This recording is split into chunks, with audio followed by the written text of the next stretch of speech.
दोस्तों हाल फिलहाल में बॉलीवुड में रियल स्टोरीज और रियल इश्यूज पर फिल्में बनने का प्रचलन बढ़ता जा रहा है। कुछ दिनों पहले अक्षय खन्ना की फिल्म आई थी state of siege temple attack. ये फिल्म 2002 गुजरात में स्वामीनारायण अक्षरधाम मंदिर पर हुए आतंकवादी हमले की सच्ची घटना पर आधारित है। लेकिन दोस्तों फिल्म में कुछ फैक्ट्स को तोड़ मरोड़ कर पेश किया गया है और कुछ काल्पनिक घटनाओं को भी इसमें जोड़ा गया है। लेकिन आज के इस वीडियो में हम बात करेंगे इस फिल्म की रियल स्टोरी के बारे में। वीडियो शुरू करने से पहले आप सभी से एक सवाल है कि क्या आपने ये फिल्म देख ली? आपको ये फिल्म कैसी लगी कमेंट करके हमें जरूर बताइए। और हाँ दोस्तों, हमारे चैनल को सब्सक्राइब कर लीजिए और ये बेल आइकन दबाना ना भूलें ताकि नए आने वाले वीडियोज आपको सबसे पहले मिले। दोस्तों इस फिल्म की शुरुआती सीन में दिखाया गया है कि अक्षय खन्ना एक मिशन पर है। उन्हें एक लड़की को बचाना है जिसे आतंकवादियों ने किडनैप कर लिया है। वो बदले में अपने कुछ आदमियों को छुड़ाना चाहते हैं। ये कश्मीरी लड़की एक मिनिस्टर की बेटी है। फिल्म में दिखाया जाता है कि इस लड़की को आतंकवादियों से बचा लिया गया है और मिशन सफल रहता है। लेकिन क्या आप जानते हैं ये एक असल घटना है और इसी घटना के बाद कश्मीर में वो हुआ था जिसमें हजारों कश्मीरियों की मौत हुई थी और लाखों कश्मीरी पंडितों को अपना घर छोड़ना पड़ा था। सबसे पहले हम आपसे ये सवाल पूछना चाहेंगे कि क्या आपने कभी सोचा कि देश की कानून व्यवस्था का जिम्मा संभालने वाले देश के गृह मंत्री की बेटी का भी अपहरण हो सकता है और उस अपहरण के बदले 5 अलगाववादियों को छोड़ना पड़ सकता है। आपको शायद यकीन करने में मुश्किल हो लेकिन ऐसा वास्तव में हुआ है। तारीख थी 8 दिसंबर 1989। केंद्र में विश्वनाथ प्रताप सिंह की सरकार को सत्ता संभाले अभी हफ्ता भी नहीं बीता था।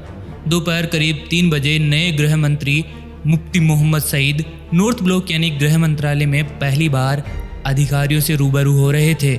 ठीक उसी वक्त उनकी बेटी रूबिया सईद जो MBBS का कोर्स करने के बाद श्रीनगर के हॉस्पिटल में इंटर्नशिप कर रही थी, अपनी ड्यूटी पूरी होने के बाद घर के लिए निकली। वो एक ट्रांजिट वैन नंबर JFK 677 में सवार हो जाती है जो लाल चौक से श्रीनगर के बाहरी इलाके नौगाम की तरफ जा रही थी। वैन जैसे ही चांदपुरा चौक के पास पहुंची, उसमें सवार 3 लोगों ने बंदूक के दम पर वैन को रोक लिया। उसमें सवार मेडिकल इंटर्न रूबिया सईद को उतारकर किनारे खड़ी नीले रंग की मारुति कार में बैठा लिया। उसके बाद मारुति वैन कहाँ गई किसी को पता नहीं। इस अपहरण का आरोप लगा अशफाक वानी पर। अशफाक जम्मू कश्मीर लिबरेशन फ्रंट यानी JK-LF से जुड़ा था। वह पहले एक एथलीट हुआ करता था लेकिन बाद में एक चरमपंथी बन गया। मीडिया रिपोर्ट्स में कहा गया कि वही गृह मंत्री की बेटी के अपहरण की योजना का मास्टरमाइंड था।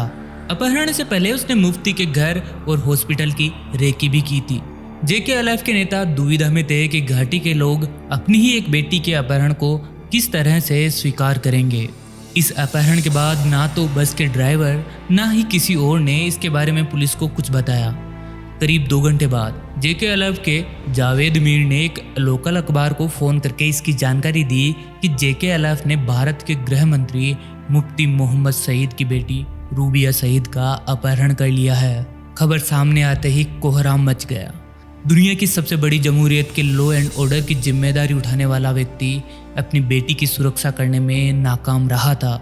दिल्ली से श्रीनगर तक, पुलिस से इंटेलिजेंस तक बैठकों का दौर शुरू हो गया था।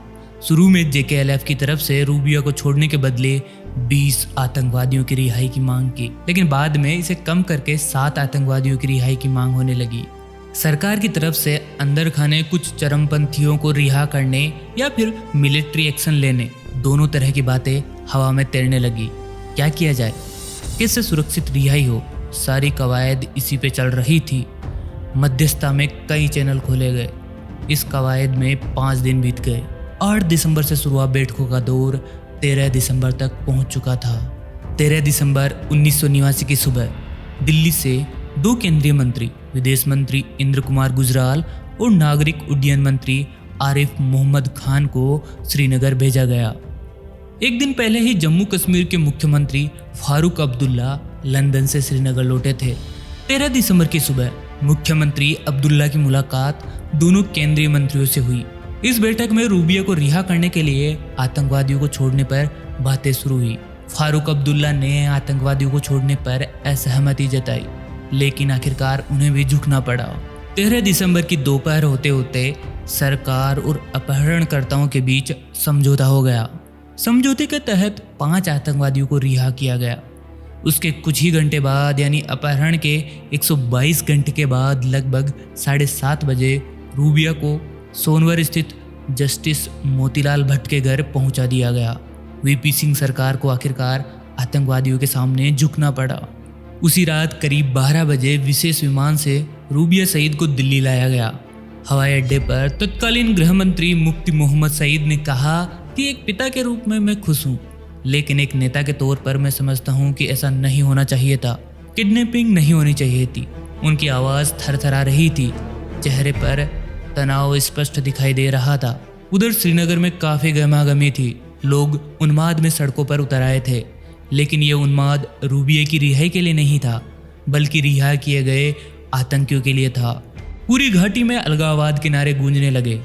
हम क्या चाहते, आज़ादी, और कश्मीर में रहना होगा, अल्लाह अकबर कहना होगा जैसे नारे उस दिन श्रीनगर की सड़कों पर सरेआम लगाए जा रहे थे।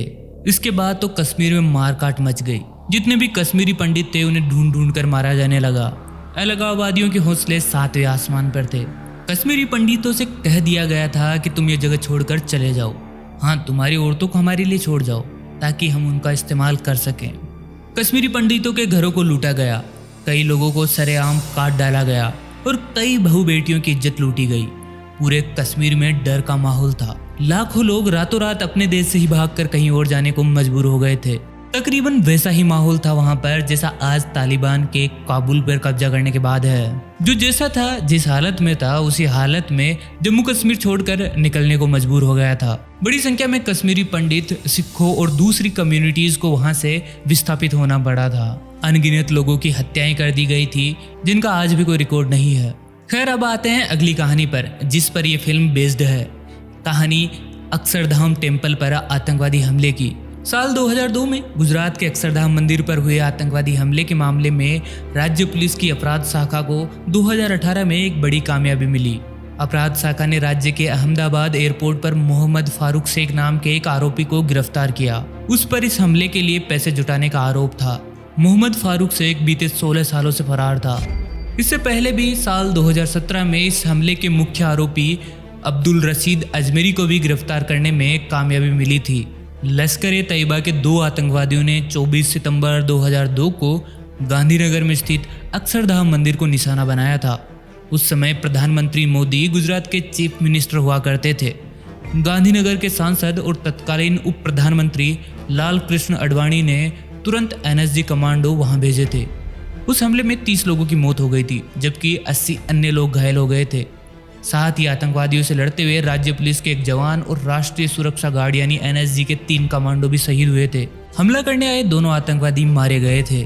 हमले के इस मामले में एक अदालत ने 3 आरोपियों को मौत जबकि एक अन्य को आजीवन कारावास की सजा सुनाई थी, लेकिन सुप्रीम कोर्ट ने सबूतों के अभाव में इन सभी आरोपियों को आरोप मुक्त करते हुए बरी कर दिया था।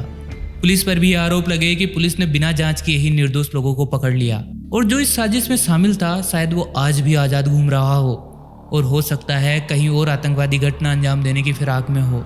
दोस्तों, आप क्या कहते हैं भारत के इन करप्ट ऑफिसर्स के बारे में? आखिरकार हम उन लोगों को क्या जवाब देंगे जिन्होंने इस हमले को नाकाम करने के दौरान अपना सर्वोच्च बलिदान देते हुए देश के नाम शहीद हो गए? दोस्तों, आपको ये फिल्म कैसी लगी और हमारा ये वीडियो कैसा लगा, कमेंट करके हमें ज़रूर बताइए। अगर वीडियो अच्छा लगा हो तो लाइक और शेयर करना ना भूले, चैनल को जरूर सब्सक्राइब कीजिए। दोस्तों, जल्दी मिलेंगे नई वीडियो के साथ, तब तक के लिए नमस्कार, जय हिंद।